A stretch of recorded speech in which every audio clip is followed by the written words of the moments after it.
আসসালামু আলাইকুম ওয়া রাহমাতুল্লাহি ওয়া বারাকাতুহু। আলহামদুলিল্লাহ ইন্নাল হামদালিল্লাহি ওয়াহদা আসসালাতু ওয়াসসালামু আলা মান লা নাবিয়্যা বা'দা আম্মা বা'দ। অনেক মসজিদেই মুয়াজ্জিন যখন ইকামাতের মাঝখানে হাইয়া আলাস সালাহ বলেন তখনই শুধু মুসল্লিগণ উঠে দাঁড়ায় এবং কাতার সোজা করে। তো এই আমলটি কতটুকু শরীয়তসম্মত? যে এটা একটি নিতান্তই বিদআতি আমল, যার কোনো নির্দেশনা রাসূলুল্লাহ সাল্লাল্লাহু আলাইহি ওয়াসাল্লাম কোনো সহিহ হাদিসে আমাদেরকে দেননি।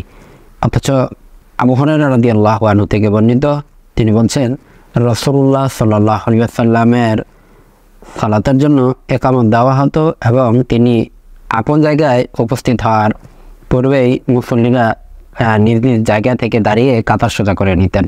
এই হাদিসটি রয়েছে সহিহ মুসলিমের 1246 নম্বর হাদিস, বাংলাদেশ ইসলামিক ফাউন্ডেশন কর্তৃক প্রকাশিত।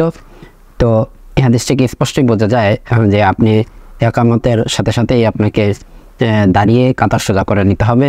অথচ আমাদের সমাজে অনেক মসজিদেই এই বিদআতি আমলটি চালু রয়েছে যে হাইয়া আলাস সালাহ বললেই কেবল দাঁড়িয়ে কাতার সোজা করতে হবে, এর পূর্ব পর্যন্ত আপনাকে ইমাম এবং মুসল্লিদেরকে বসে থাকতে দেখা যায়। তো এটা একটি বিদআতি কর্ম। এই কর্মের মাধ্যমে আপনার আমার গুনাহের কাজ হয়ে যাচ্ছে এবং যেটি সুন্নাহ মনে করছেন উল্টো আরও আপনার গুনাহ হয়ে যাচ্ছে। তো এই বিষয়টি আমাদের জানা দরকার এবং প্রচার করা দরকার যে এরকম কোনো নির্দেশনা রাসূলুল্লাহ সাল্লাল্লাহু আলাইহি ওয়াসাল্লাম আমাদেরকে দেননি এবং এই কাজটি একটি গুনাহের কাজ। আল্লাহ সুবহানাহু ওয়া তাআলা আমাদেরকে তৌফিক দান করুন। আল্লাহুম্মা আমিন।